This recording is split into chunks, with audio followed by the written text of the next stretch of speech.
hello again, and welcome back, my friends. Or maybe for some of you, welcome for the first time, and hello to you as well. This is Leal Legacy's Radnarok, and my name is Justin. And today, it's a retrospective episode where we are deep diving into everything we didn't know we wanted to know about Walt Disney's Peter Pan. That's right. The boy who refuses to grow up. He just outright refuses to age. And I respect that. I appreciate it. More than you think. More than you know. I don't know why I said that. I just needed to fill time while I got to where the information I needed to relay to you was located. If you haven't already, why not go and listen to our watch-along podcast of Peter Pan, where I just talk over the whole movie. I try to be funny. I hope you think I'm funny. And if you don't, then I apologize. And the good news is there is an option to watch the movie without my commentary over it, but, you know, you got to mix it up every once in a while. You know, watch it once without my commentary, watch it with my commentary. Either way, this episode works for you no matter what, because, like I said, we're going into everything we didn't know we wanted to know about Peter Pan. Directed by Clyde Geronimi. Already with the names I can't really confidently pronounce. Clyde, and then his last name is Geronimi. Did I say that right? I don't know. I haven't had enough coffee today, so my brain is a little bit foggy. Geronimi. Geronimi. Clyde Geronimi. Also directed by Wilfred Jackson. Now that's a name I can say. And Hamilton Luske. Or Luske. Luske is more fun. Luske. You tell me how it's pronounced, okay? Written by J.M. Barrie, an adaptation of the play Peter Pan by Ted Sears and Erdman Penner. Erdman. Our cast for this: old Bobby Driscoll was Peter Pan. Catherine Beaumont was Wendy Darling. And you may also recognize Wendy Beaumont from Alice in Wonderland, because Wendy is Alice, and Alice is Wendy, at least voice-wise. You know, after learning that in our Alice in Wonderland retrospective, the entire film, the entire movie, I just heard Alice. And it's funny because they are almost the same exact character when you think about it, right? Curious girl, following her childlike fantasies. Alice goes into Wonderland. Wendy goes into Neverland. I mean, come on, look at that correlation. Bet you never saw that. Or maybe you did. I don't know. You're probably a smart person. Let's see. Hans Conried. Conried. Conried.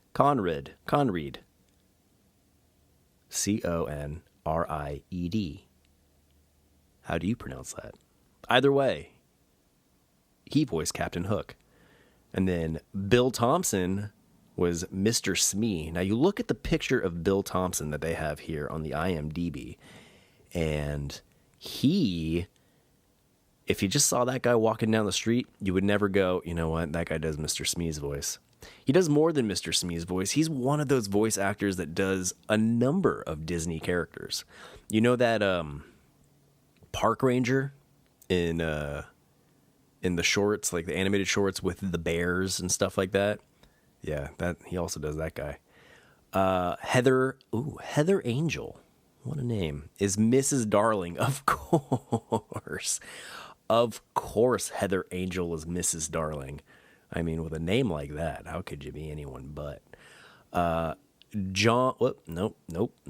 Collins. Paul Collins is John Darling. You got it. Then Tommy Luskey.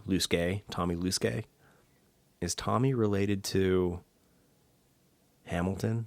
I wonder. Is Michael Darling. And then Candy Candido was the Indian chief. A very baritone voice. Tom Conway is our narrator. And then Mel Blanc, or Blanc. I say Blanc, but I think I've heard somebody pronounce it Blank. Is Nana. So, you know. Lucille Bliss is a mermaid. And Tony Butala is a lost boy. And it just says as lost boy and as mermaid. So I'm not really sure which of them they voice. Because here, Robert Ellis is also a lost boy. Don't know. June Foray is a mermaid. And then Connie Hilton is a mermaid. So voila. Where is Papa Darling? Do we not get a credit for him? Wow. Okay. Let's go to a different page. Because he should get a shout out, right? Mr. Smee, Pirates. Wow. Where is... I'm not seeing a credit from Mr. Darling. What in the world? What a travesty. That's what I'm going to say. Why did Mr. Darling not get a credit here? Am I just overlooking it? Let's see. Nana, mermaid, lost boy, mermaid, lost boy, Indians, lost boy. And then a couple of these people are... Oh, look, Jack Mercer was one of the Indians. We know his name from the classic cartoon commentaries, and I believe some other Disney films as well. Go listen to the other retrospectives and see where his name pops up. I'm sure it's in there somewhere. So this person, Anne Whitfield, is just voice. That's all it is, voice. Karen Kester is voice. Norma Jean Nilsson is a voice. All right. Ronald Dupree is a voice. Don Barclay is a voice. So it just says voice, but it doesn't say what character they are. So I'm wondering if Ronald or Don here were Mr. Darling at some point in the film. So I don't know. That's weird. Very peculiar, if you ask me. But yeah. So Peter Pan is a 1953 American animated adventure fantasy film produced by Walt Disney Productions and based on the 1904 play Peter Pan, or The Boy Who Wouldn't Grow Up, by J.M. Barrie. Is that how you say that last name? Barrie? I think so. Directed by Clyde Giannami, Hamilton Luskey, and Wilfred Jackson. We know that. It is the 14th Disney animated feature film. That's fun. 14. Now, 14 feels like a low number in my mind. But when you look at the catalog, 14's quite a few movies, you know? Like we've done at least 14 retrospectives on these Disney films. Now that feels, you know, it still feels like a low number when you say it out loud, but I don't know, it just... So, and did you know Peter Pan was the 14th film? I didn't know Peter Pan came before Sleeping Beauty. What else? What else would I imagine came before Peter Pan? I guess just Sleeping Beauty. Because everything else seems, you know, of its era or of the correct time.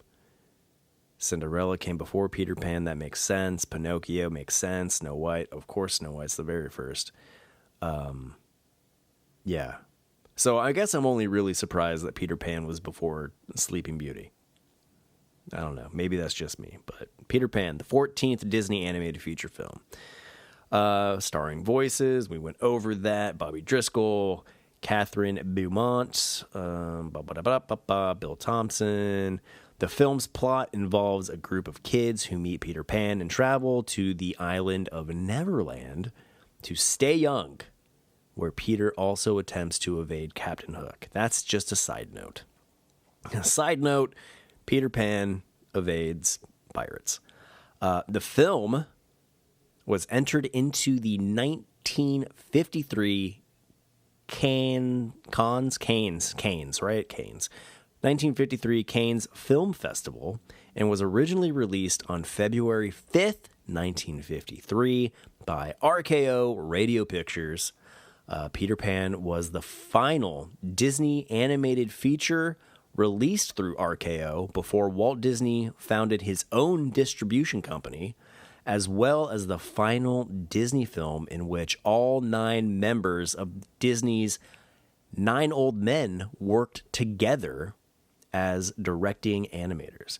A sequel titled Return to Neverland was released in 2002, and a series of direct-to-DVD prequels produced by Disney Toon Studios focusing on Tinkerbell began in 2008.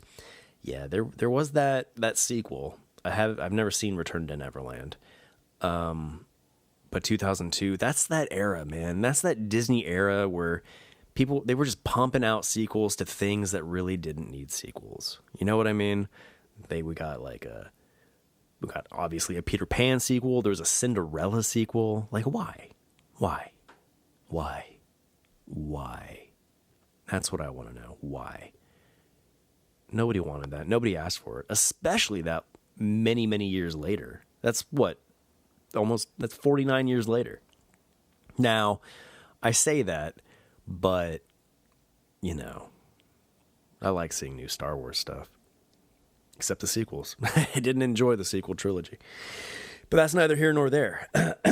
Excuse me for my clearing of the throat. That's just kind of what I do from time to time. If you've listened to the podcast before, you know I do that, and then I apologize. I apologize for 2 things all the time.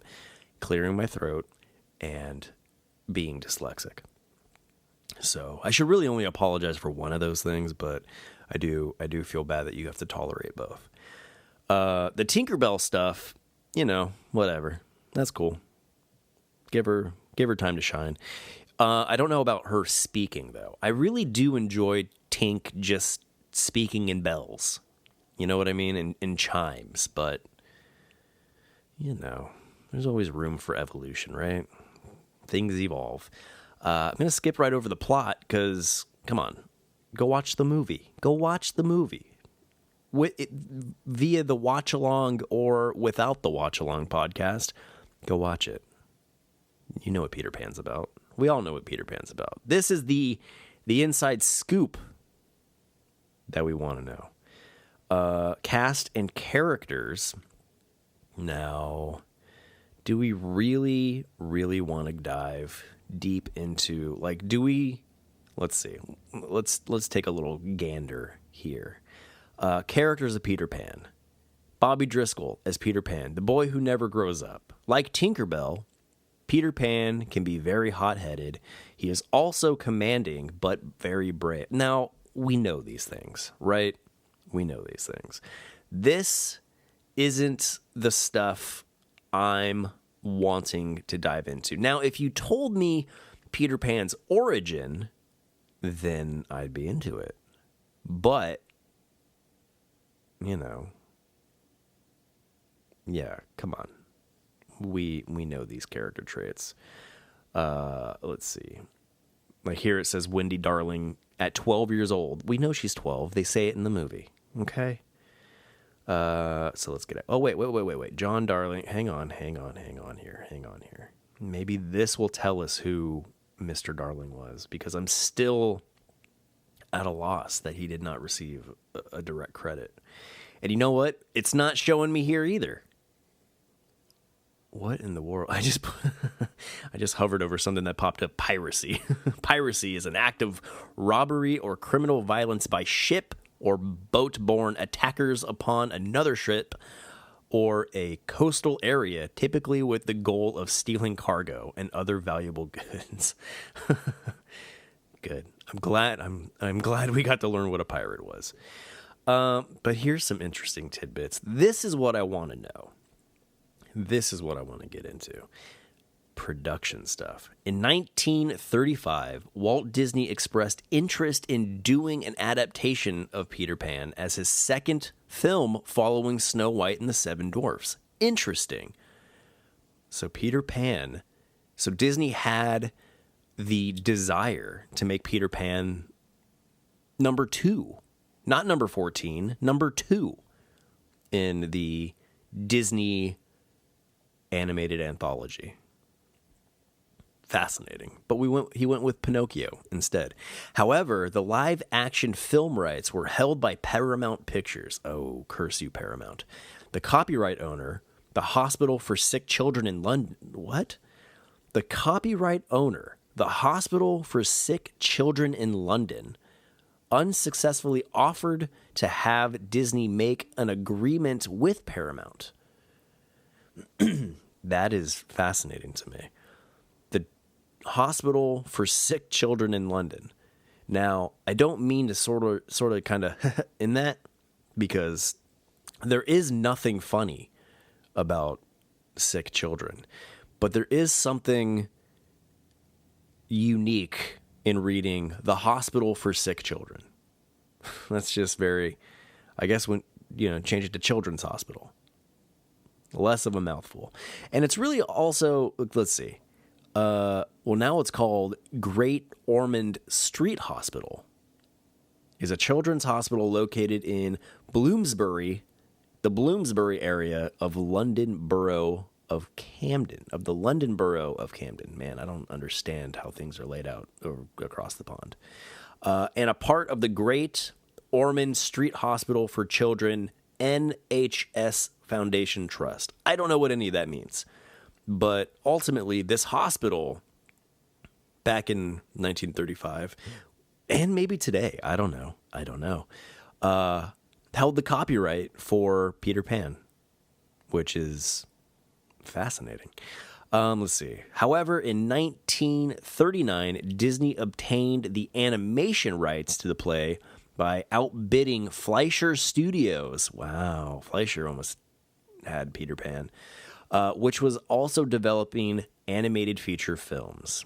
Fleischer Studios, you know them from our classic cartoon commentaries. Home of Betty Boop.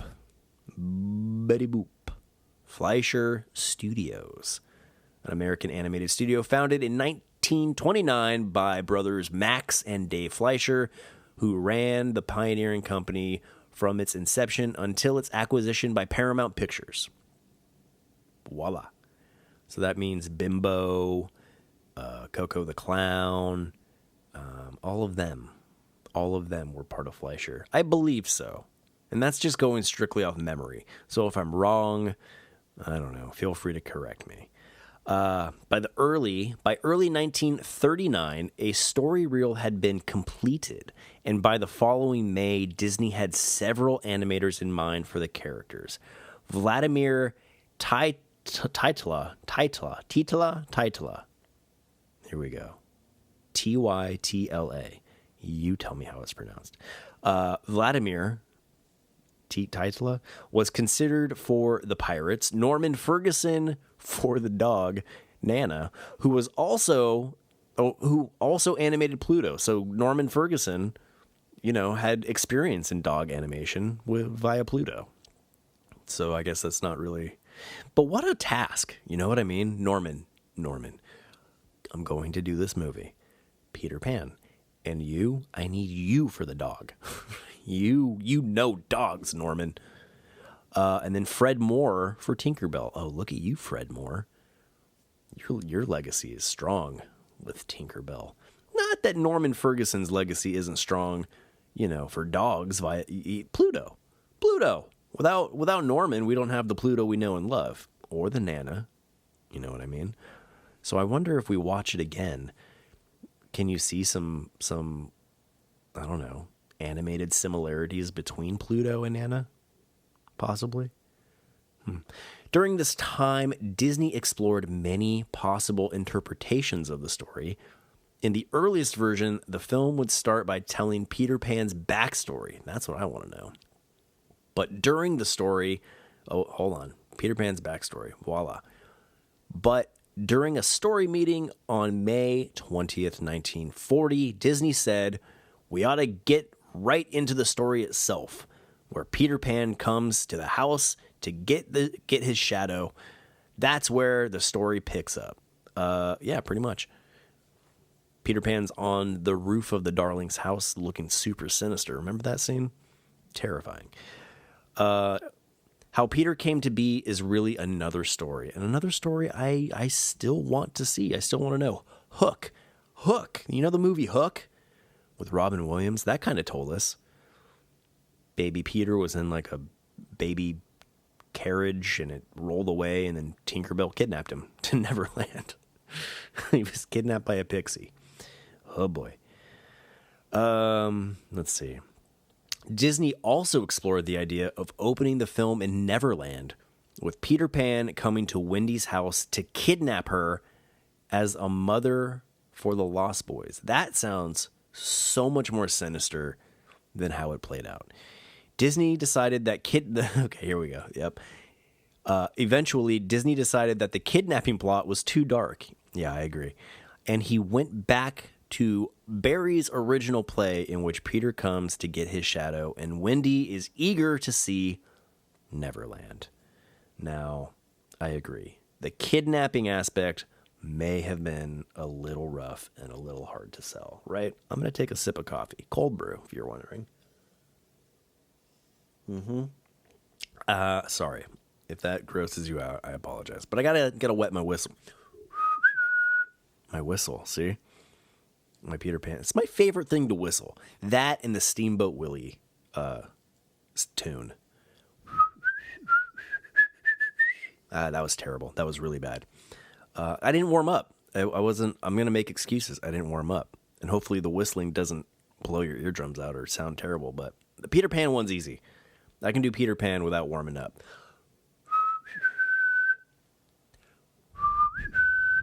Right? Again, I mentioned this in the watch along. If you see me out in public and you want to get my attention, don't try to speak to me. I just want to hear the Peter Pan whistle from across the room or whatever. And then I'll know. I'll be like, there you go. There's somebody who listens to the podcast. Let's adopt it. Let's adopt that whistle for Skeleton Crew. You know what I mean? It was Peter Pan and the Lost Boys. That was their thing. But you know what? Now it's Leal Legacy and the Skeleton Crew. If you're a member of our Skeleton Crew, I want to hear. And I'll know. And I'll come and give you a fist bump or something. I don't know. Where do we leave off? Oh, yeah. Kidnapping, a dark premise. Following the bombing of Pearl Harbor on December 7th, 1941. Wow, let's just keep it dark here, huh? Following the bombing of Pearl Harbor, the United States military took control of the studio and commissioned Walt Disney Productions to produce training and war propaganda films. So pre-production work on Peter Pan and Alice in Wonderland was shelved.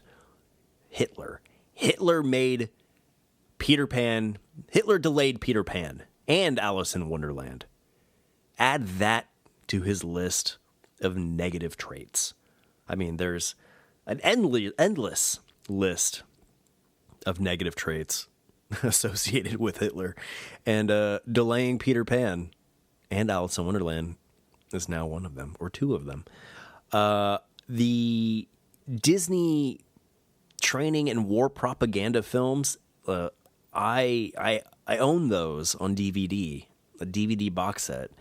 I forget what they were called. I think they were like Disney Legacy DVD set. I don't know. But they are fascinating. And we should do watch-alongs for those at some point. I don't know how to do that because I'm not sure that they included all those on like Disney Plus or anything like that. But such a fascinating piece of Disney history. Those World War II propaganda pieces. One of them is called Donald Duck in Nazi Land, where Donald Duck has a nightmare that he's a Nazi. There's one called something for Death. I forget the entire title of that one, but it was something for Death, and it was just super dark and heavy. And they all have like promotions to buy war bonds and stuff. Like the 7 dwarves go and buy war bonds with the diamonds and gems they collect. It's the 3 little pigs buy war bonds as well, like the bricks that the last little pig used. That was that was somehow related to war bonds. It was crazy times. Donald Duck in Nutsyland, though, that's something that's one we definitely need to do some sort of retrospective on or something. I don't know, but man, seeing Donald Duck as a Nazi. And there's a really goofy song that goes in there with it. Not a song by Goofy, but a really goofy song. Anyway, that's not what we're talking about today. Today we're talking about Peter Pan. And so thanks to Hitler, Peter Pan and Alice in Wonderland were shelved. However, the Bank of America, allowed production to continue during the war. After the war, work on the film resumed with Jack Kinney as director. At the time, Kinney had considered leaving Walt Disney Productions for Metro-Goldwyn-Mayer Cartoon Studio, MGM, but wartime restrictions prevented it. Because he did not want Kinney to get out of his contract, Disney appointed Kinney to direct Peter Pan. He trapped him. I gotcha, Kinney. I gotcha with Peter Pan. It's very Captain Hook-like, I guess. Could you imagine? Could you imagine if Disney had a hook hand? Would you love him the same? I would. I might even love him more. During the same time, Disney talked to Mary Martin, who was appearing in a stage production of the play, about voicing Peter Pan, although Roy O. Disney complained that her voice was too heavy, matured, and sophisticated. Now, that is interesting to me. I'm assuming Mary Martin is a lady. Mary Martin was an American actress and singer, a muse of Rodgers and Hammerstein. She originated many leading roles on stage over her career, including Nellie Forbush in South Pacific, and the title character in Peter Pan. So, neato. So she was Peter Pan on stage. But apparently, old Roy was like, but her voice is too heavy, matured, and sophisticated to be our little ne'er-do-well Peter Pan. So that is really fun. Fascinating stuff. Jean Arthur contacted Walt about being considered for the role. Disney had also talked to Cary Grant about voicing Captain Hook, and possibly to which Grant replied that the idea intrigued him. All right. Impatient with the delays, Disney asked Kinney to work on subsequences consecutively rather than finishing the entire script before it was storyboarded. So they did Peter Pan in segments, huh? That makes sense, because when you're watching the film, it really, there is a sense of segmentation. You know what I mean? Like, here's the nursery, here's the mermaids, here are the Indians. And I do say Indians. I do. And that may sound offensive to some, but to say Native American would imply that they're from America, and they're not. They're from Neverland. So they're native Neverlandians. But that's also presuming that they are native to Neverland. Who knows who was in Neverland first? I want the history of Neverland. I want to know who the native people of Neverland are. I want to know what dinosaurs existed on Neverland. I want a very detailed history of Neverland, and I wonder if we'll ever get it. I wonder if it's ever been written. Where did it go? Okay. Rather than finishing the script before it was storyboarded, so that a scene would be approved at a morning story meeting and then immediately put into development. 6 months later, during a storyboard meeting, Kinney presented a 2.5-hour presentation during which Disney sat silently and then stated, I've been thinking about Cinderella. Was that his way of being like, look, man, you are so off the mark on Peter Pan. Like we're just not having it. So how about Cinderella? That seems more your speed. But a 2.5-hour presentation about Peter Pan also sounds pretty fascinating. I'm wondering what that was like. What was old Kinney's idea? By 1947, Walt Disney Productions' financial health started to improve. So during the wartime, Disney financially kind of not tanked, but hurt. You know what I mean? They weren't pumping out the kind of quality that Disney wanted to. That's when we got a lot of package films like Saludos Amigos and Three Caballeros and Make Mine Music, Melody Time. Those were like our wartime Disney features. Still all good in their own right. There's nothing wrong with those films. Where did we go? Okay. Okay. Around this time, Walt Disney acknowledged the need for sound economic policies, but empathized to his financial backers that slashing production would be suicidal. Wow. In order to restore the studio to full financial health, Disney expressed his desire to return to producing full-length animated films. By then, 3 animated projects, Cinderella, Alice in Wonderland, and Peter Pan, were in development.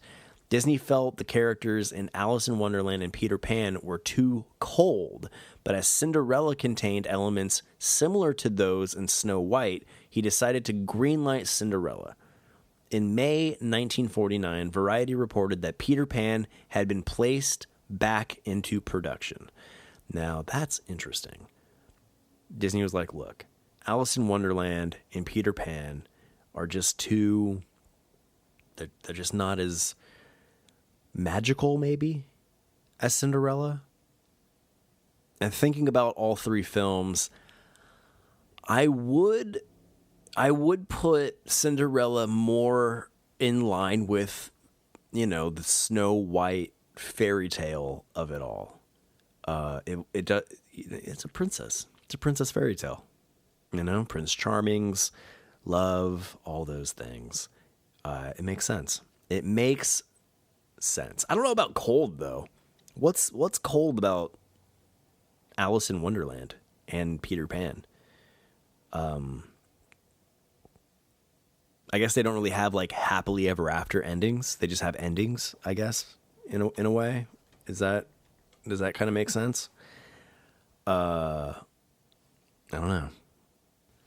The scene in the nursery went through many alterations. In one version, it is Mrs. Darling who finds Peter Pan's shadow and shows it to Mr. Darling, as in the original play.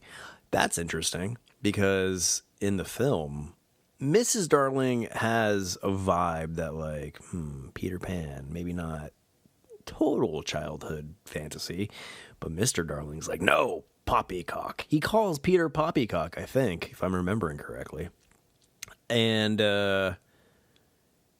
yeah, but then, spoiler alert, towards the end of the film, Mr. Darling's like, you know what? I think Peter Pan might be a thing. Now, you find a rogue shadow, okay?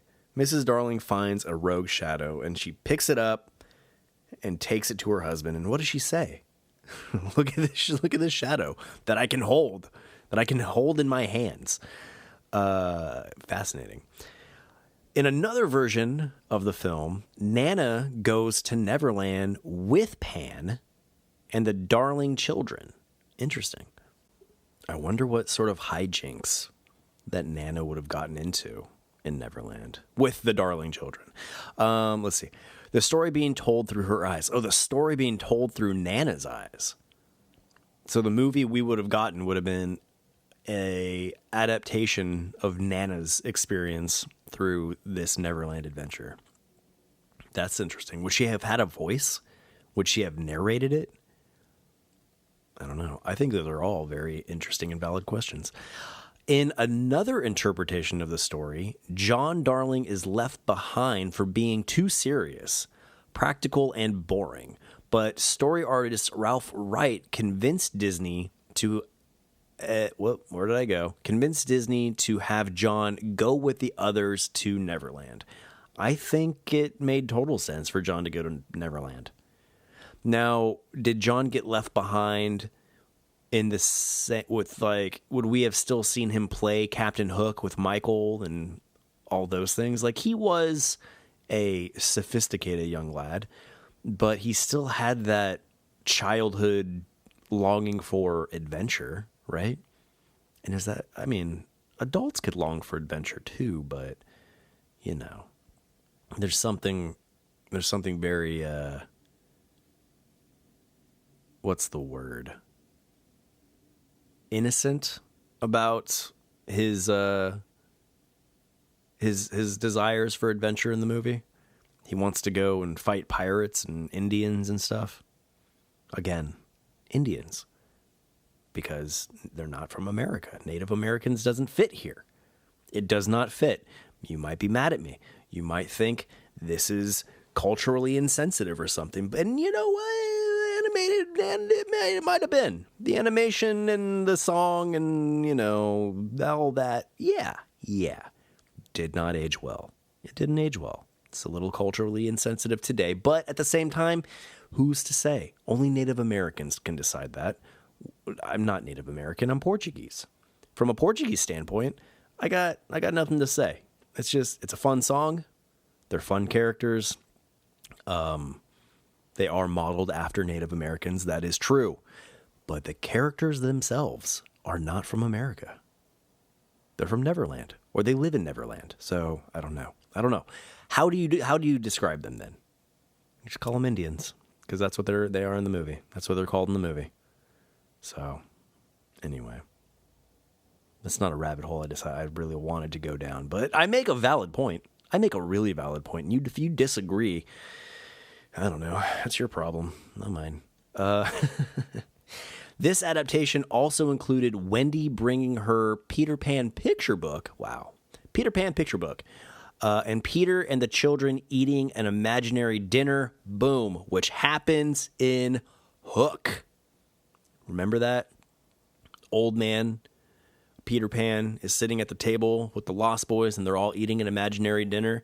And then he finally believes, and then all of a sudden the dinner becomes like turkey and frosting. Remember how that in Hook? The dinner was like turkey and frosting. That's what they had for dinner. Now, I can get behind that. I can. At one point, the party in Peter's hideout was conceived, at which Tinkerbell becomes humiliated and in her rage tells Captain Hook the location of Peter Pan's hideout of her own free will.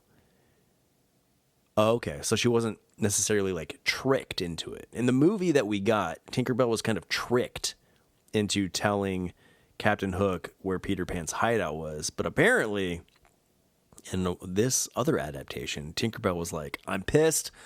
I'm just going to go rat him out on my own. Captain Hook didn't come to me. He's not asking me anything. I'm just going to go tell him. So that makes me wonder what their relationship was prior to that. Was she playing both sides? Tinkerbell is a rascally little devil. You know? There's so much assumption or imagery or, you know, little kids are under the impression that Tinkerbell is just like another fun Disney character, but she is treacherous. You know, don't trust Tinkerbell. those are the words that's what I teach my kids. Don't trust Tinkerbell. I mean, she's sweet, you know what I mean? She's nice, but keep an eye on her. Yeah. However, Disney felt that this story was contrary to Tinkerbell's character. Instead, he had Captain Hook kidnap Tinkerbell and persuade her to tell him. In Barry's play, Captain Hook puts poison in Peter's dose of medicine, and Tinkerbell saves Peter by drinking the poison herself, only to be revived by the applause of the theater audience. After much debate, Disney discarded this story development fearing it would be difficult to achieve in a film. It would be difficult to achieve in the film because the audience, you'd be breaking fourth wall stuff, and you'd have to bring the whole like medicine thing into play. You know, just scrap the whole thing. Because I don't recall there being a medicine taking portion in the animated feature. I'm fairly certain there absolutely was not. In earlier scripts, there were more scenes involving the pirates and mermaids that were similar to those with the dwarfs in Snow White and the Seven Dwarfs. What? How do you correlate those things? In earlier scripts, there were more scenes involving the pirates and mermaids that were similar to those with the dwarfs in Snow White and the Seven Dwarfs. What does that mean? Did the pirates go mining? Did the mermaids sing yodely songs? Yodely. There you go. That was a good one. Ultimately, these scenes were cut for pacing reasons. Pacing reasons, or they just didn't make sense. The film I can't say they didn't make sense. Don't know what they were. Maybe they made a lot of sense. But the pacing of the film had to be, you know... for pacing, I love how they always say for pacing reasons. There's a lot of pacing reasons, you know, cuts made for pacing reasons in Alice in Wonderland too, as well. Not Alice in Wonderland 2, Alice in Wonderland as well. The film concept was also a bit darker at one point than that of the finished product. For example, there were scenes involving Captain Hook being killed by the crocodile, the Darling family mourning over their lost children, and Pan and the children discovering the pirates' treasure loaded with booby traps. Man, it's more exciting that way. Although, Captain Hook being killed by the crocodile, I think, is just as dark as the crocodile having eaten his hand and being like, this is the best tasting meat ever. I'm going to follow this guy around until I can eat the rest of him. And Peter Pan cutting off Captain Hook's hand as a prank. They say that in the movie, that Peter Pan cut off his hand as a prank. And it wasn't, how did they word it? It wasn't that Captain Hook was mad that Peter Pan had cut his hand off. He was mad that he fed it to the crocodile that's now obsessed with him. That's what pissed off Captain Hook. You know what I mean? Like, if Peter Pan just cut off his hand and bailed, he'd be like, oh, as he's bleeding out everywhere. Oh, this is hilarious. That rascal Peter Pan cut my hand off. I'll get you back, but I'll get you back. This is just, what a prank. He would have been totally fine with that. It wasn't until his hand was fed to the crocodile, who then stalked him for the rest of his days. That's what angered Captain Hook. Anyway, that's an interesting little perspective there. Let's see. Animation live action references. As with previous Disney animated features, a live action version was filmed to serve as an aid to animators, with the actors performing a pre-recorded dialogue track. Margaret Carey received a call to audition to serve as the live action reference for Tinkerbell. For the live action reference, Carey said she had to hold out her arms and pretend to fly for all the scenes requiring it. Tinkerbell almost does nothing but fly, so that's amazing. Additionally, Carey served as a reference for one of the mermaids, along with Connie Hilton and June Foray. So, Margaret Carey, that's her name. Margaret Carey, Connie Hilton, and June Foray, the mermaids. The mermaids are designed after them. What does Margaret Carey look like? Oh, it's an elderly photo of her, but she's got blonde hair, so I definitely, and she's got short little, pixie cutish hair, I guess. If that was her hairstyle back then in the 50s, then I could see it. I can see it. Oh, I didn't mean to click on it like that. Okay, there we go. Connie Hilton doesn't have a photo. June Foray definitely has a photo. And okay. Yeah, sure. I can see it. Maybe she seems a little mermaidish. I don't know. Let's see. At the same time, the studio was looking for an actor to portray Peter Pan, for which Carey suggested her dancing teacher, Ronald Dupree. He was interviewed and eventually won the role, providing a reference for the flying and action sequences. Bobby Driscoll also served as the live-action reference model for Peter Pan, although he was mainly used for the close-up scenes. Hans Conried completed the voiceover work over the course of a few days and served as the live-action reference for 2.5 years. For who? Captain Hook, I guess? Maybe? I suppose? Yeah. Oh, you know what? Here we are. Hans Conried Jr. Was an American actor and comedian. He was known for providing the voices of Walt Disney's George Darling and Captain Hook. Interesting. Oh, he's also Dudley Do-Right. Okay, so Captain Hook was also Mr. Darling. Why didn't it say that in this other spot? Did I just... Hans Conried, C-O-N-R-I-E-D, Conried, right? Yeah, over here it just says Captain Hook, but there we go. Now we know that Captain Hook was also Mr. Darling, George Darling. Anyhow, fun stuff. Where did I go? Conried completed the voice over a few days. So maybe, was he also the live action reference for Mr. Darling as well as Captain Hook? Because it doesn't really say, it just says he completed the voiceover work over the course of a few days and served as the live action reference for 2.5 years. Or are we still talking about Peter Pan? I don't know. Let's see. He, as in Hans, he later did the same kind of thing as the live action references for Princess Aurora's father, King Stefan, in Sleeping Beauty. Also, he did not get the chance in voicing Stefan, as Taylor Holmes was given the task instead.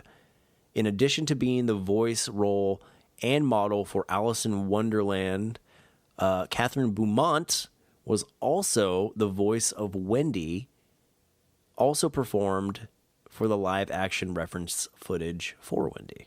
Okay, so I don't know if I just read that awkwardly, but the gist of that was Catherine Beaumont was the live-action reference and voice for Alice in Wonderland, and she was the live-action and voice, or live-action reference and voice for Wendy Darling in Peter Pan. But we have talked about that a number of times because I still find that so interesting.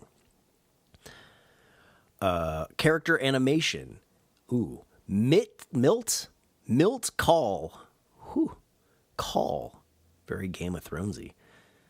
Milton Irwin Call was an American animator.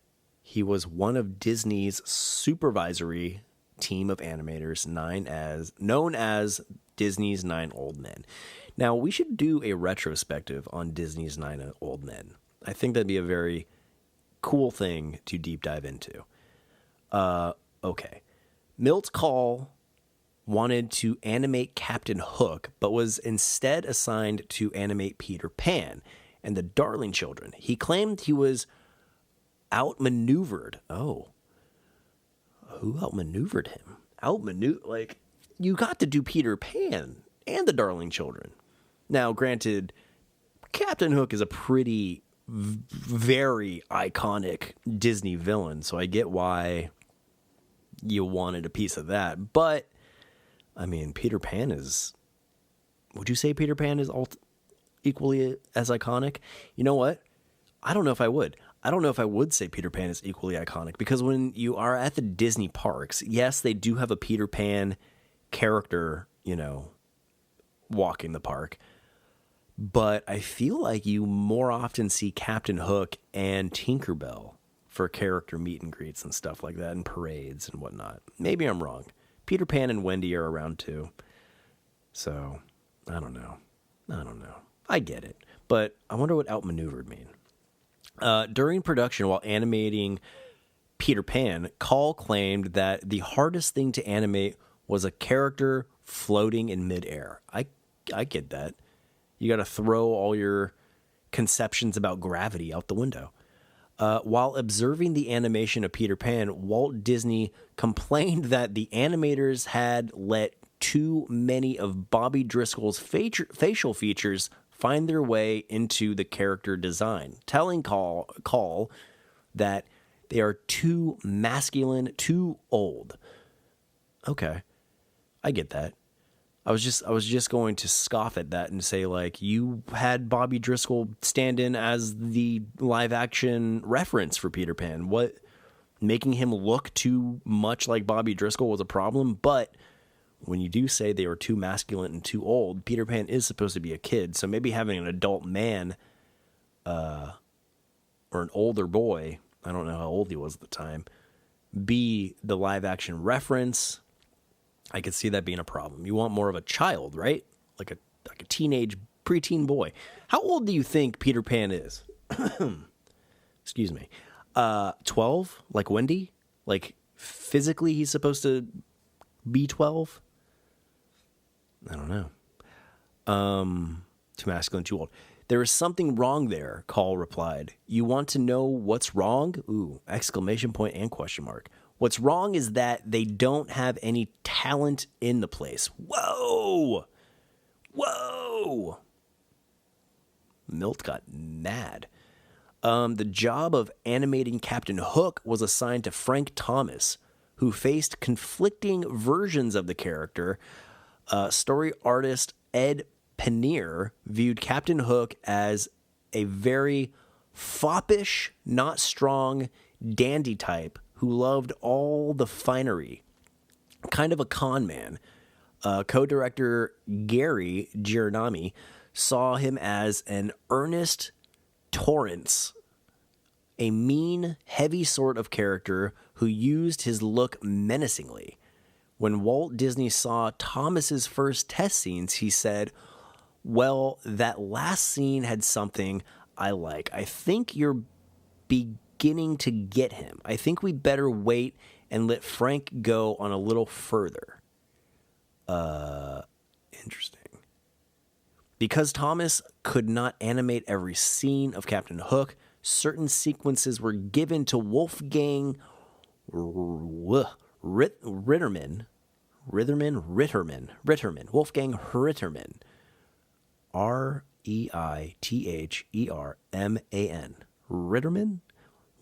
Ritterman, such as the showing Hook trying to escape Tick-Tock the crocodile.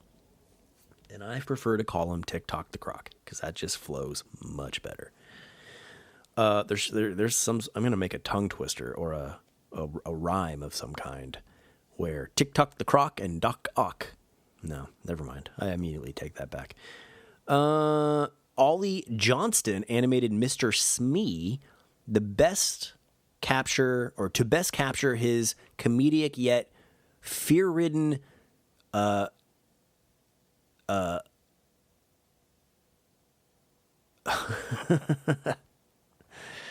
okay, hold on. Let me backtrack because I hit a word that made my brain melt. Let's just start over. All right, take two. Ollie Johnston animated Mr. Smee to best capture his comedic yet fear-ridden sycophantic personality. There we go. Johnston used a variation of the dwarf design from Snow White and had Mr. Smee blink repeatedly. Interesting. I don't know if I ever really noticed that Mr. Smee blinked repeatedly, but looking at him, he definitely has hints of a dwarf from Snow White. So that is very interesting. Johnston's former mentor, Fred Moore, worked in his unit as a character animator for Smee's minor scenes. Moore also animated The Mermaids and The Lost Boys. On November 22nd, 1952, Moore and his wife were involved in an auto accident on Mount Gleason Drive in Los Angeles. Oh no. Moore died of a cerebral contusion the following day at St. Joseph's Hospital across from the Disney studios. That is so sad. Well, damn. Rest in peace, Mr. Moore. Fred Moore. Dang. Anyway, that's kind of a bummer, a downer. Music. Frank Churchill wrote several songs for the film during the early 1940s, and Charles Walcott wrote additional songs in 1941. When work on Peter Pan resumed in 1944, Elliot Daniel composed songs for the film. However, this version of Peter Pan was shelved so the studio could complete Cinderella. In April 1950, it was reported that Sammy Kahn and Sammy Fain, the Sammys, were composing songs for Peter Pan. The incidental music score for the movie is composed by Oliver Wallace. The melody for The Second Star to the Right was originally written for Alice in Wonderland as part of a song to be entitled Beyond the Laughing Sky. We learned that from our Alice in Wonderland retrospective. There we go. Some Disneyland issued compilations give the title as Second Star to the Right without the. See, for example, 50 Years of Disney Favorites, Disneyland Records, STER 3-3513, Side 2. If that means something to you, then please explain it to me. What made The Red Man red became controversial because of its racist stereotypes of Native Americans. Yeah. Yes. When you base a whole song about the color of a person's skin, problematic. I mean, it was the 1950s, so it definitely is a product of its time, but definitely did not age well.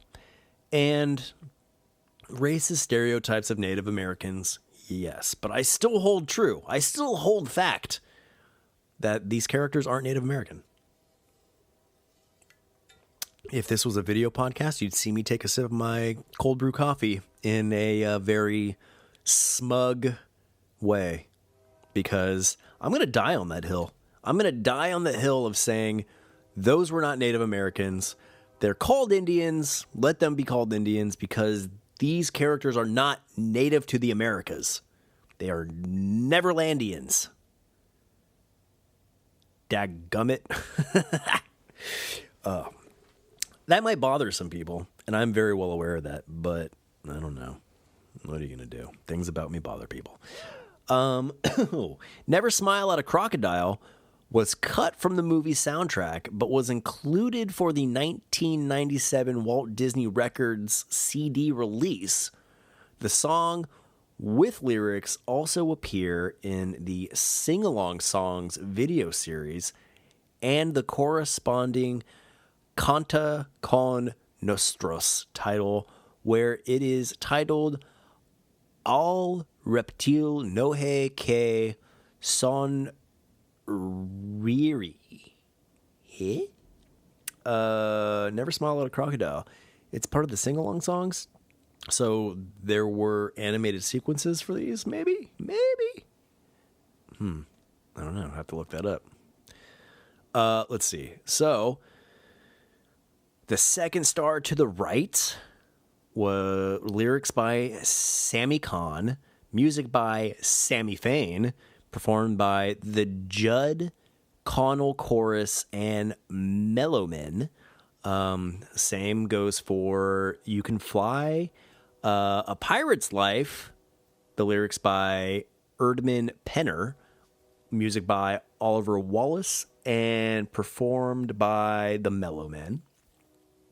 Following The Leader, lyrics by Ted Sears and Winston Hibbler, music by Oliver Wallace, performed by Paul Collins, Tommy Lusky, and cast. We're following the leader, the leader, the leader. We're following the leader wherever he may go.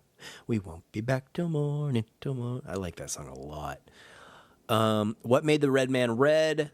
Lyrics by Sammy Kahn, music by Sammy Fain, and performed by Candido and the Mellowmen. Your Mother and Mine. Oh, man, that song kicks me in the guts. Your Mother and Mine, lyrics by Sammy Kahn, music by Sammy Fain, and performed by Catherine Beaumont. The Elegant Captain Hook, lyrics Sammy Kahn, music Sammy Fain, performed by Hans Conried, Bill Thompson, and the Mellowmen. You Can Fly reprise, again, lyrics Sammy Kahn, music Sammy Fain, and then performed by the Judd Connell Chorus and Mellowmen. Then lastly, the song not in the film, Never Smile at a Crocodile, lyrics by Jack Lawrence, music by Frank Churchill, and performed by nobody, apparently. Interesting. Music releases, 1997. The 1997 soundtrack release contains the bonus tracks Never Smile at a Crocodile with lyrics and an early demo recording of the Boatswain's song.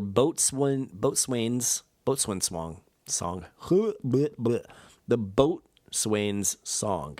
What is a Boatswain's? BOATSWAIN''. What is that? I don't know. But it's got a song, so that much we do know. Original theatrical run and releases. Peter Pan was first released in theaters on February 5th, 1953. During the film's initial theatrical run, Peter Pan was released as a double feature with the True Life Adventures documentary short, Bear Country. It was then re-released theatrically. It sounds like how the caterpillar from Alice in Wonderland would say it. Theatrically in 1958, 1969, 1972, 1982, 1989. It's a lot of fairly frequent re-releases, no? So 53, 5 years later.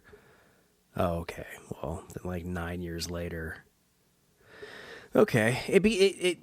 It got more frequent as time went on, it looks like. Because 82 to 89? I guess not. Never mind. What am I talking about? I see something in the same decade. I'm like, wow, that's really close together. Which I guess it kind of is, but at the same time, not really. The film also had a special limited time re-release or re-release at the Philadelphia Film Festival in 2003. It also played a limited engagement in select Cinemark theaters from February 16th through the 18th of 2013. Wow. Home media. Peter Pan was first released on North American VHS, Laserdisc, and Betamax in 1990, and in the UK on VHS in 1993. A THX 45th Anniversary Limited Edition or limited edition of the film was, oh my goodness, Take Two. Am I right? You know, seeing how these came out in the 90s, I never really considered that the first time to really own these old Disney classics on home video was during my youth. Like, that was the heyday. So no wonder, like, all those VHS format films are so collectible. Like in the Disney, realm at least. Other people collect VHS as well, and I'm just like, I don't know. I don't get it, but, that's why I don't do it. I mean, hey, if you collect VHS, power to you. I just, it's unique.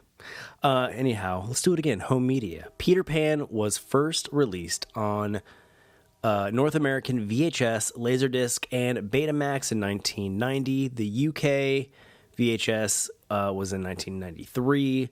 A THX 45th anniversary limited edition of the film was re-released on March 3rd, 1998, as part of a Walt Disney Masterpiece Collection. Fascinating. Peter Pan was released on DVD on November 23rd, 1999, as part of the Walt Disney Limited Issues series.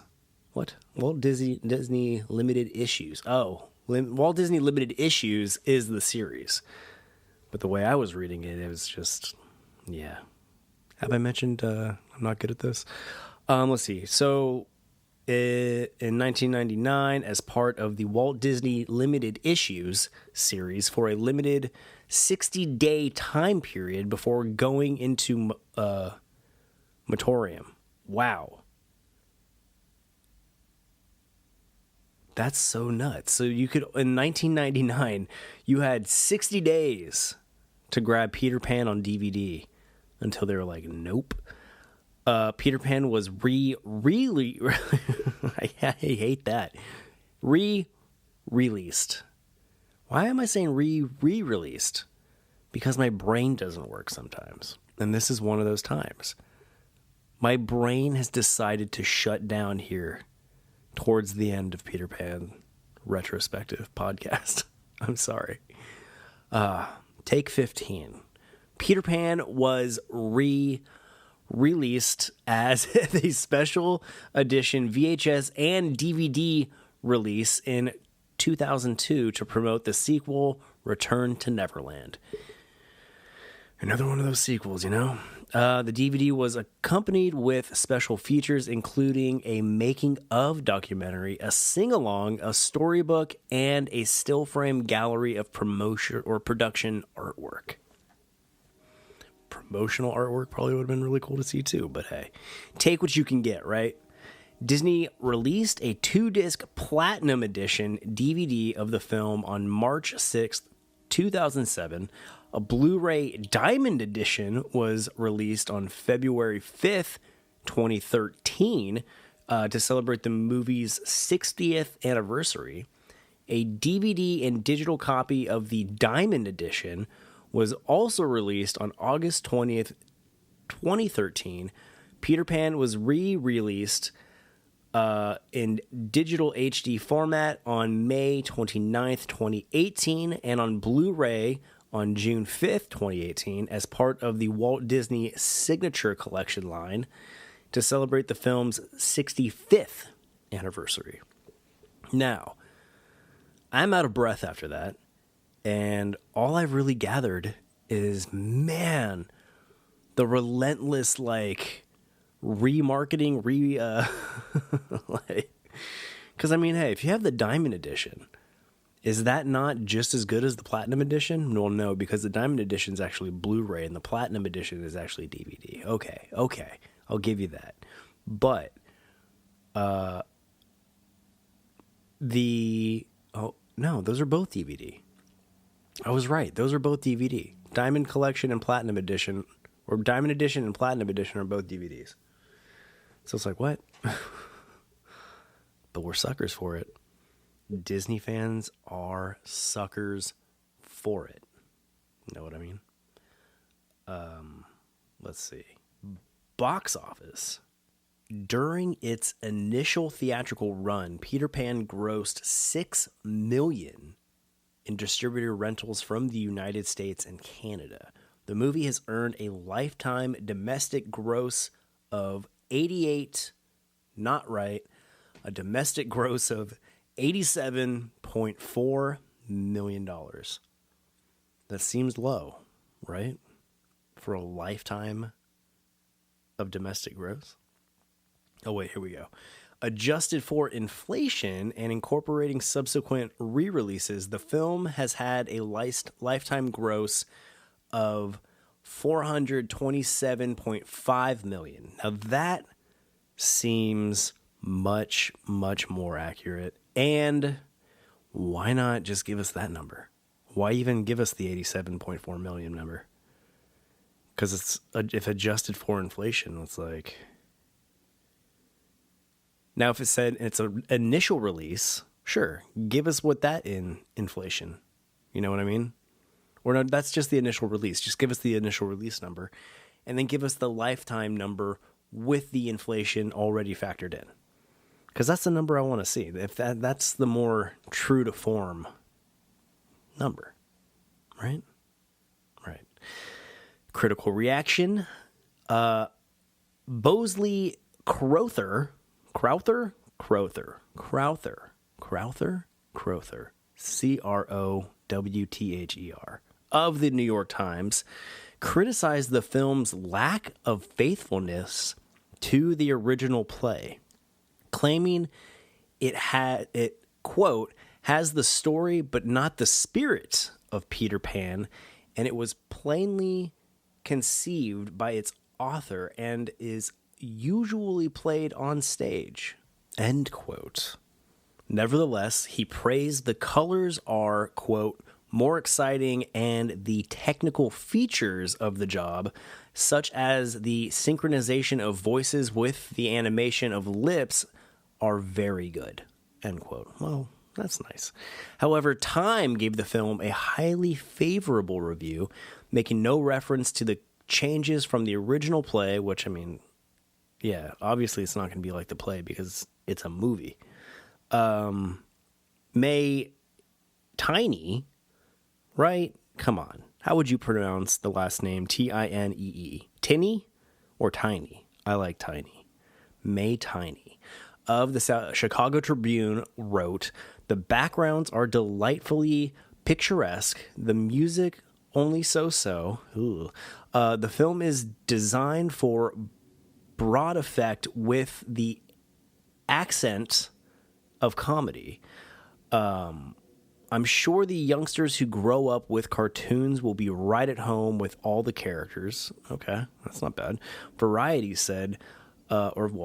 described the film as a feature cartoon of enchanting quality. The music score is fine, highlighting the constant buzz of action and comedy, but the songs are less impressive than usually encountered in such a Disney presentation. Yeah, I'd throw it in there. Following the Leader was cool.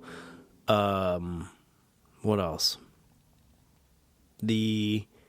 One of those songs, Why is the Red Man Red? That one did not age very well, so I get that. Yeah, the music's hard. The music's hard for Peter Pan. All right, that's fair. All of that's fair. Let's see.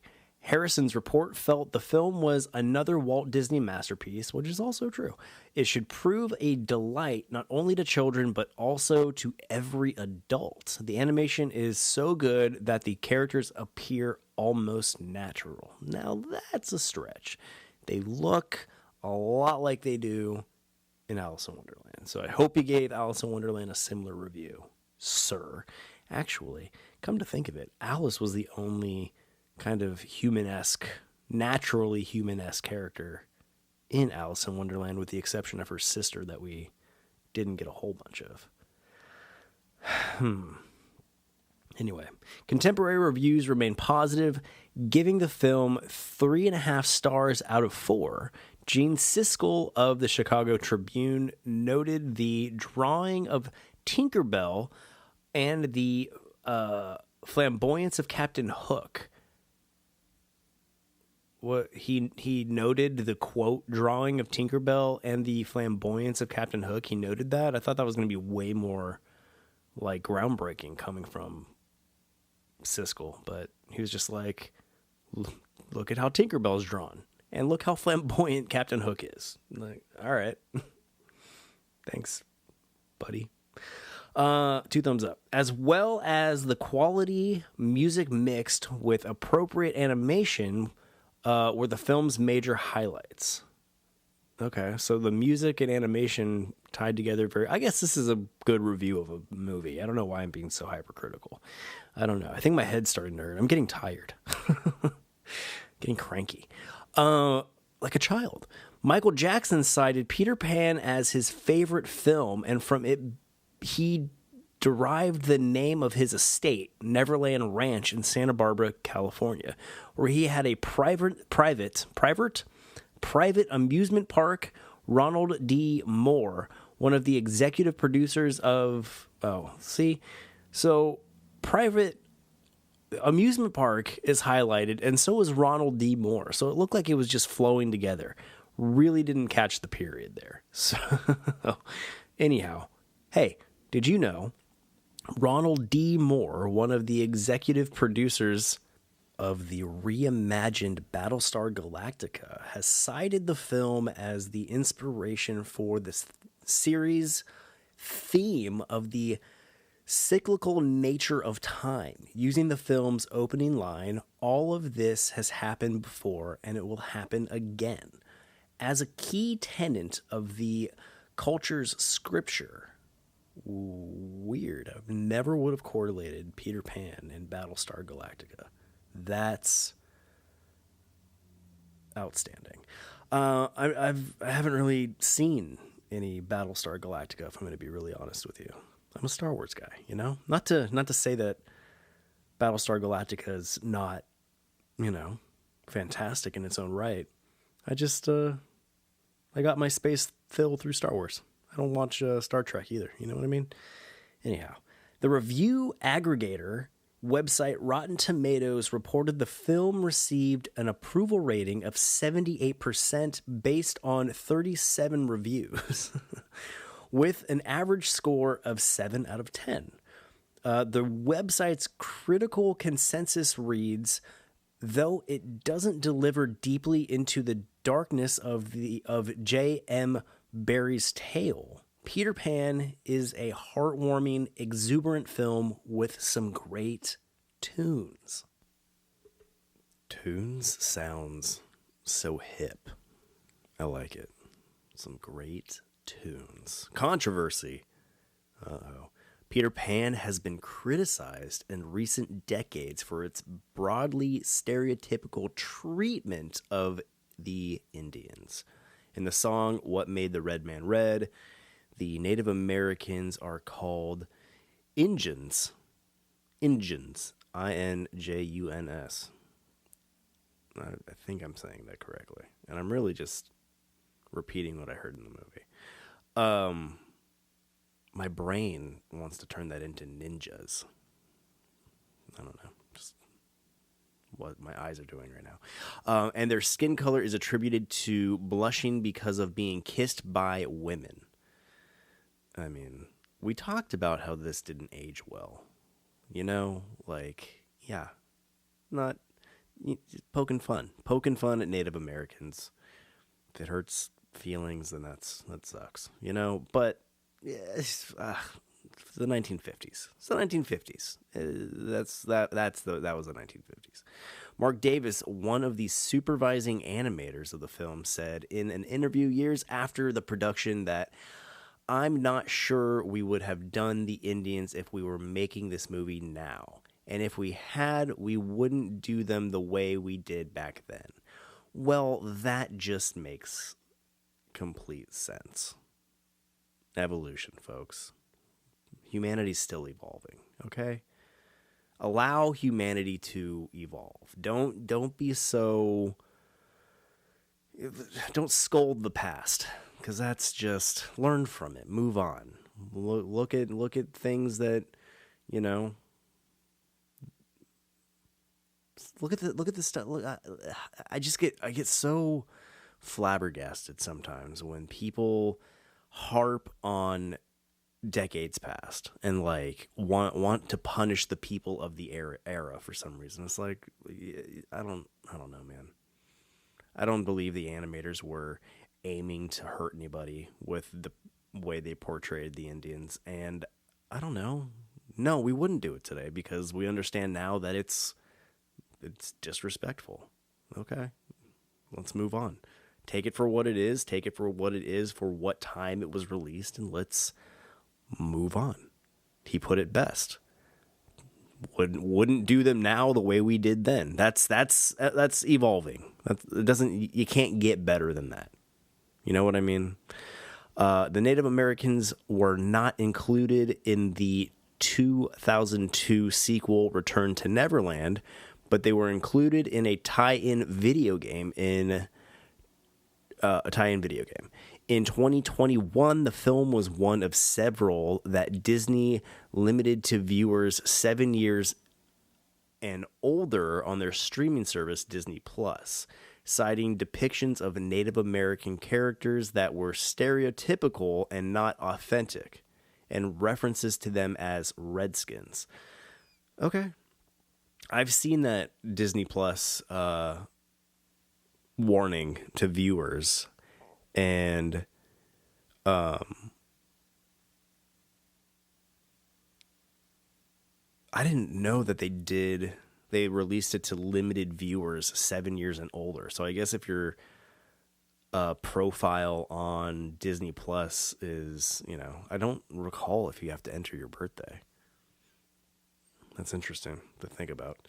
But why 7 years or older? Because at 7 years old, you can understand better that it's like an insensitive portrayal of a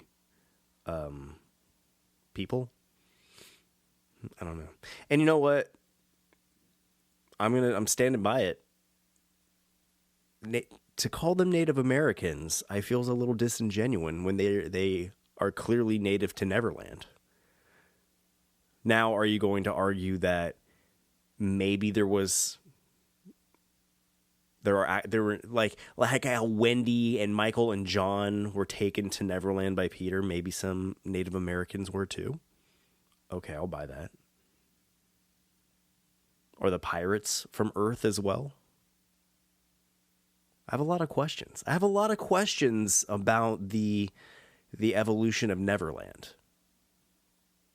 Are there a native people to Neverland? And are those the native people that we saw in the film? So to call them Native Americans, I still stand by it's not accurate. It's not accurate.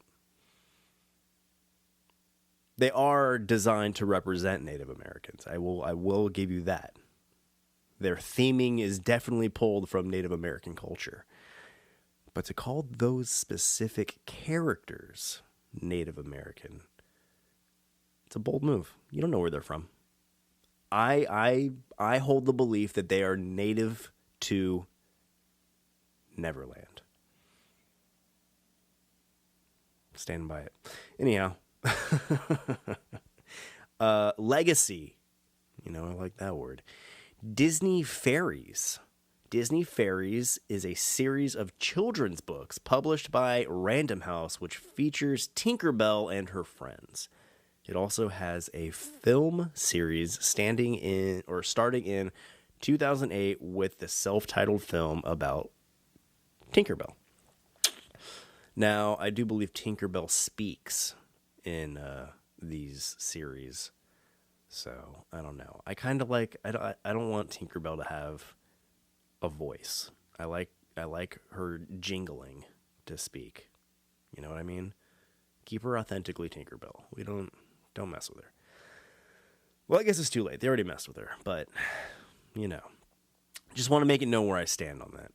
The theme parks, Peter Pan's Flight is a popular ride found at Disneyland, Walt Disney World in the Magic Kingdom, Tokyo Disneyland, Disneyland Paris, and Shanghai Disneyland. Man, that ride spans all those parks. That's pretty impressive. I mean, Peter Pan's Flight is a cool ride. But like, let's see, 1, 2, 3, 4, 5 park cool. Is it 5 park cool? I wonder how they vary. Let's see. Peter Pan, Wendy, Captain Hook, and Mr. Smee make appearances in the parades as well as greetings throughout the theme parks. Peter Pan, Wendy, Captain Hook, Mr. Smee, and the pirates were featured in a scene during Disneyland's original version of Fantasmic from 1992 to 2016. I'm going to take a sip of coffee. My throat's drying out. Oh, that's better. That's better. And I have listened to the podcast when I do take sips of liquid. And yeah, it's annoying. I'm sorry. But I've been talking for a while, okay? My throat's getting dry. Ice shows. Disney on Ice began... Well, hey, let me back up. Theme parks. Yeah, the ride's cool. I like the ride. It's probably not my favorite of the, like, story dark rides. I'm going to throw that out there. Mr. Toad's Wild Ride holds that number one spot in my heart. But you know what's cool? So I think I'm going to do an introspective episode about what I'm about to say. So look for that. But so Radnarok, I've expanded Radnarok, the title Radnarok, to include more than just this podcast. It now includes classic cartoon commentaries, the Vlogmentary series, and the ride-alongs that we have up on YouTube.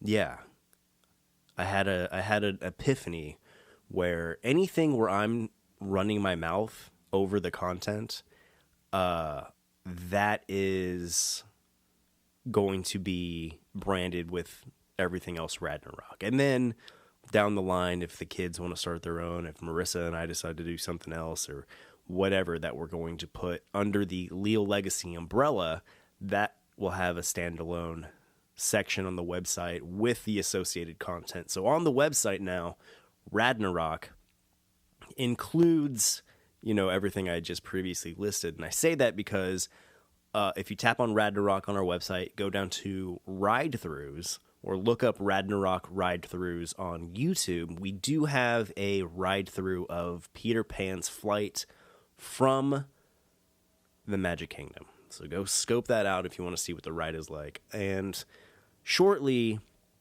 depending on when you listen to this, if you listen to this, months from its initial drop, then we do have Peter Pan from Disneyland as well.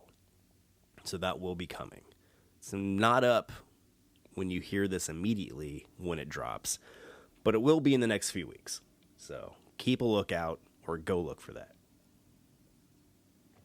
My throat is getting exceptionally dry, and I do apologize. Oh boy. Anyhow, ice shows. Disney on Ice began its touring production of Peter Pan in fall 1989. The production went on to tour nationally and internationally from 1989 to 1993. The production featured a pre-recorded soundtrack with all the film's songs and character voices. That's pretty cool.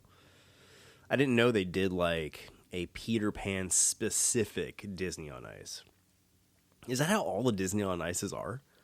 Are they like geared towards a character or a movie? I thought it was just kind of like a collection, like a Fantasmic kind of thing. Excuse me. No? I don't know. I've never been to a Disney on Ice. Let's see. A shortened version of the story is presented in the current Disney on Ice production, Mickey and Minnie's Amazing Journey. The show began fall 2003 and is currently on tour nationally. It features the songs You Can Fly, Following the Leader, Your Mother and Mine, A Pirate's Life, The Elegant Captain Hook, and The Second Star to the Right. So that's like almost every song in the movie. Obviously, with the exception of one. And that's the shortened version, huh? So they just come out and do all the songs from the movie and then bail? Is it like a, it says features the songs, so I guess it's not like a, what's that word?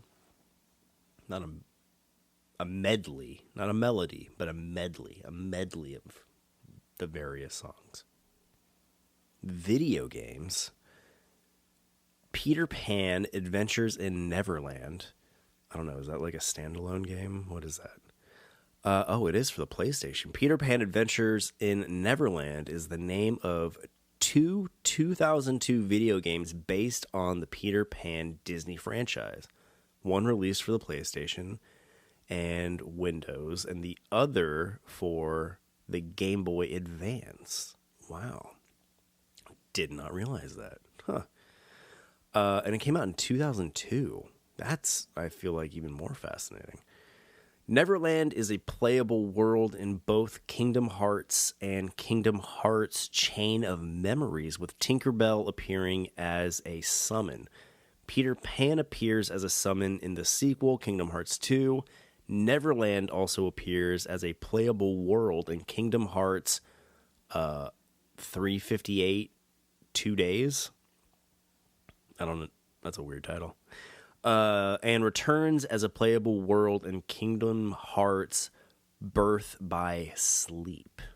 There are so many more Kingdom Hearts games than I had thought previously. That's crazy. Board game, wow. Walt Disney's Peter Pan, A Game of Adventure from 1953 is a Transogram Company, Inc. Track board game based upon the film. The game was one of many toys that exploited the popularity of Walt Disney's post-World War II movies. The object of the game is to be the first player to travel from the Darling's house to Neverland and back to the Darling's house. Oh, that's kind of cool. I wonder if those are easy to find and if they're like outrageously expensive if you can locate one. Let's see. Play begins at the Darling's house in the upper left-hand corner of the game board. Each player moves in turn the number of spaces along the track indicated by his spin of the dial. His or her spin of the dial. Thank you very much. I don't know. Or maybe the game was just only for boys. I don't know. It's a bold assumption that I'm making. When a player reaches the Never Isle, we're gonna presume this game is only for boys. I'm sorry, ladies. He selects a character from the film, Peter, Wendy, Michael, or John, and receives the instruction card for that character. The player follows his chosen character's track on the board, obeying instructions upon the character's card. The player is also obligated to follow any instructions on those spaces he lands upon after spinning the dial during the course of his turn at play. Wow. The first player who travels from Neverland to Skull Rock and along the Stardust Trail to Captain Hook's ship and returns to the Darling's house is declared the winner. The board game makes an appearance in the 1968 version of Yours, Mine, and Ours as a Christmas present. Huh. Fascinating. Musical. I actually really want to play that game. And luckily I'm a boy. Thank God, because that means I get to play it. Musical. I think that's funny. I don't care if you don't. Disney's Peter Pan Jr. is a 1 hour children's musical based on the Disney Peter Pan movie with some updated material. I wonder what. Could it be the exclusion of a certain scene and song? It became available for school and children's theater productions in 2013 after several plot productions. Well, there we go.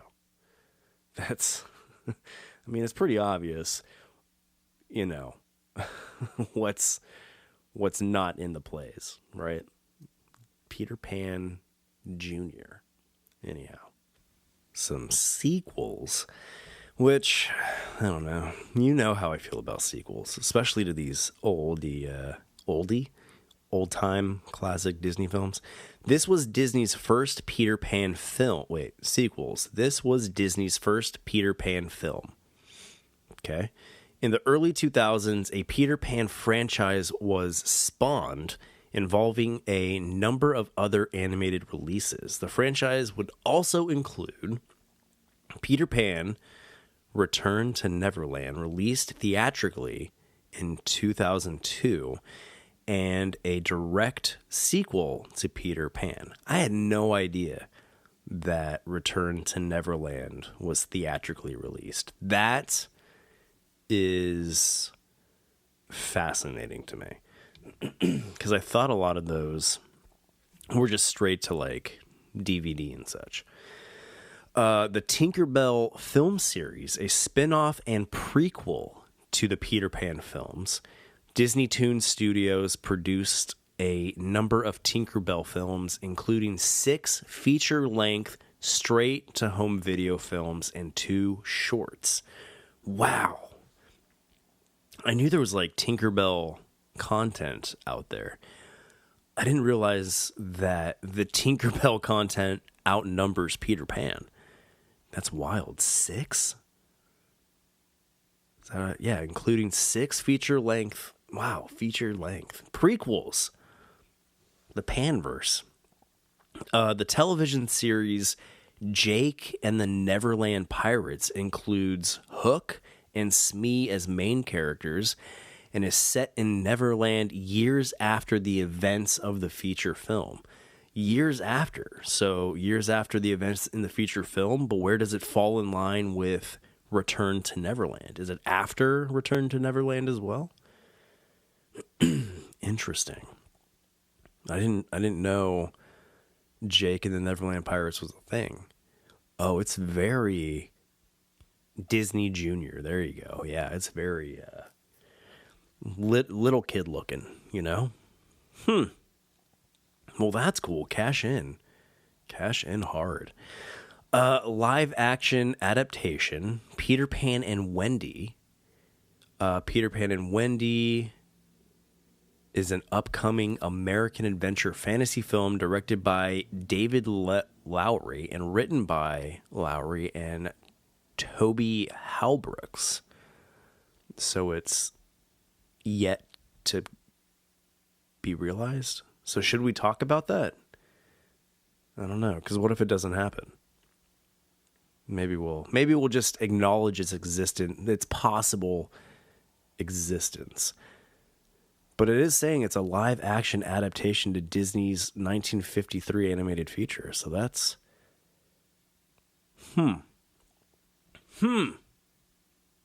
interesting. Anyway, excuse me. In April 2016, following the individual financial and critical success of Maleficent, Cinderella, and The Jungle Book, a number of live-action adaptations of Walt Disney Pictures' classic animated films were announced to be in development.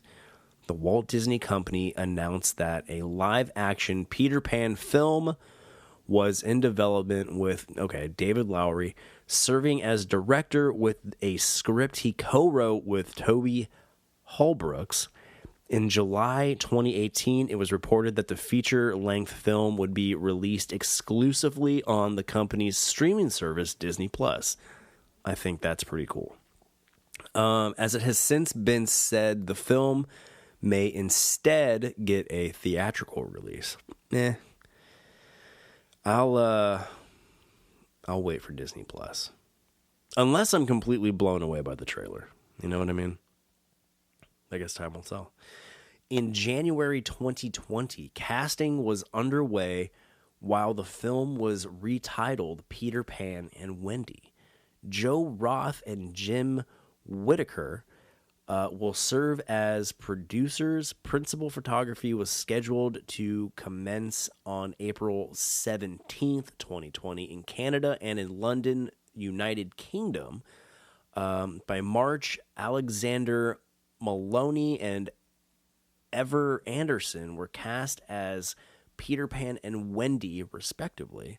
Later that month, however, filming on all Disney projects was halted due to the COVID-19 pandemic and industry restrictions worldwide. In July 2020, Jude Law entered early negotiations to portray Captain Hook. Wow. And was officially cast 2 months later. What? How? What? I've missed all of this. Joaquin Phoenix, Adam Driver, and Will Smith were all previously on the short list of actors being considered for the role. Will Smith as Captain Hook. I mean, don't we hit a problem with that, considering he was already Genie? I mean, you know, am I right? We didn't cast Robert Downey Jr. for Tony Stark and Bruce Banner, you know what I mean? Like, you gotta pick a character. That actor's that character. Don't start crossing them over. That doesn't make me happy. Like, honestly. Joaquin Phoenix and Adam Driver. Joaquin Phoenix, I think, would have been a really cool Captain Hook.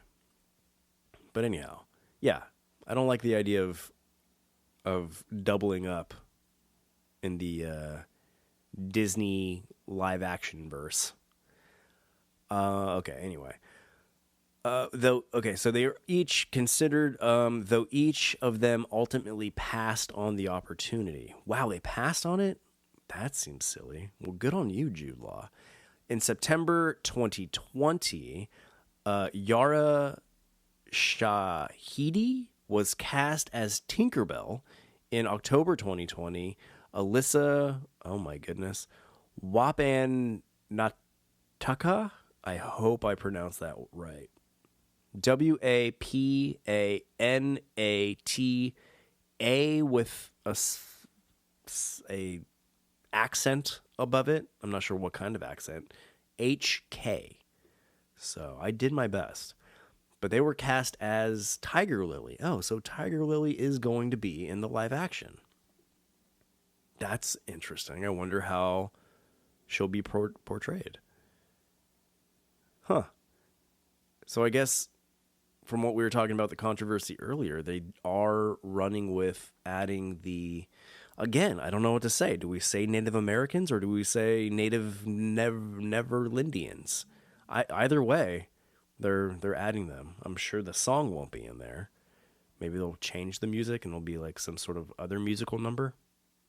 Interesting. All right. My interest is very piqued given the casting and what's included in the film so far.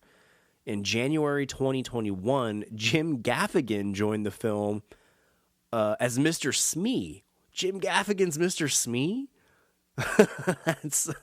I'm really looking forward to this film. On March 16th, 2021, the same day that principal photography officially began, Alan Tudyk, Molly Parker, Joshua Pickering, and Jacoby Jupe, Jupe, were announced to play Mr. Darling, Mrs. Darling, John Darling, and Michael Darling, respectively. Wow, Alan Tudyk is Mr. Darling? That's really neat. I love Alan Tudyk. Who's Molly Park? All right, she does not seem familiar. Canadian actress, writer, director. Best known for her roles in independent films. Okay. Then the other cast members don't have little hover links. That's wild. In December 2020, it was announced that the film would be debuting on Disney Plus Filming began on March 16th, 2021 in Vancouver, Canada, and was expected to wrap June 30th, 2021. Additional filming took place on the Bonavista Peninsula of Newfoundland and Le Barber in August 2021. Sorry, man, my brain just started like sputtering right there. Peter Pan and Wendy is scheduled to be released on Disney Plus in 2022. Wow. I feel like I barely took a breath going through all that. That's fascinating. All of that information. At some point in the future, this will all be old news and we'll know how good the movie was. But right now, that's all we know. And I'm really stoked. I had no idea who was, slated to be in this and, man, all kinds of stuff. I'm really excited. Excuse me, my throat, again, just completely drying out. Anyhow, this looks like it, folks. That looks like everything we didn't know, we wanted to know about Walt Disney's Peter Pan. I hope you found it fascinating. I sure found it fascinating. So much fun information in these retrospective episodes. I said, I'm really stoked we do it. I'm really stoked we do these. I'm really stoked that everything is included now under the Radnarok. Everything that I run my mouth in accordance with is included under the Radnarok banner, brought to you by Leal Legacy. Supported by Skeleton Crew. I'm going to start doing commercials like that. Speaking of, the best way to support Leal Legacy and Radnarok is to shop our Skeleton Crew store. Now, there is some Radnarok merch in our Skeleton Crew store. So go to leallegacy.com or skeletoncrewbrand.com. And under the Skeleton Crew tab, you can tap, whatever you want to do on Radnarok and find all of our Radnarok merch there. I'm going to be adding... I have an ambitious goal in mind, and I want to do Radnarok apparel that aligns with each of the films. Is that too ambitious? So there'll be like a Snow White kind of Radnarok shirt, Peter Pan, Alice in Wonderland, Pinocchio. I'm doing it, folks. I also have other Disney-inspired gear under our Disnerd collection. So if you're nerdy about Disney... That the Disney stuff is more park centric, and the Radnarok merch, I think I want to do that ambitious goal. So keep a lookout for that. In the meantime, go scope out all the other merch we have available. Like I said, the Disney collection. If you like Leal Legacy specifically, we got a Legacy line, or if you just want to rock some Skeleton Crew gear itself. Check out the Skeleton Crew Signature Series, all available at leallegacy.com. Check out our Vloggentary and Radnarok Ride-Along videos, also found at leallegacy.com under our Radnarok tab or on YouTube, wherever you want to go. It's the same video, exact same video. Doesn't matter where. And check out currently the... ride through for the Magic Kingdom's Peter Pan's Flight is posted. I'm doing the Vloggentary version of that shortly, and the Peter Pan's Flight from Disneyland will Vloggentary and ride through will both be added. So keep a lookout there, and I'll do retrospective episodes for everything we didn't know, we wanted to know about those rides as well. I'm just a content machine these days, and I feel good about it. And I hope you do too. All that being said, you can follow along in our day-to-day life at Leal Legacy, just at Leal Legacy on all your favorite social media platforms. And then, if you'd be so kind to like, subscribe, leave a review, leave a rating, all those things on your podcast platform of choice, or all the podcast platforms, anyone you can get your hands on. We've got a full list under our Radnarok tab at leallegacy.com. A full list of everywhere the show is available. So, yeah, got you covered. Yeah, but if you can, leave a review and a rating. Hopefully a positive one. I don't know how the algorithm works. Does any rating boost us? Any rating at all? Just interaction? I don't know. But having some sort of feedback there does boost the show and makes it easier to find for, other Disnerds out there like you and I. So I would greatly appreciate it. Same with YouTube. Like, subscribe, hit the little notification ding dong bell, and voila. I have been Justin Leal of the Leal Legacy. And I appreciate you. Thanks for listening. As always, thank you for being a friend and telling a friend. On to the next one. Right? Second star to the right. Straight on till morning. Later.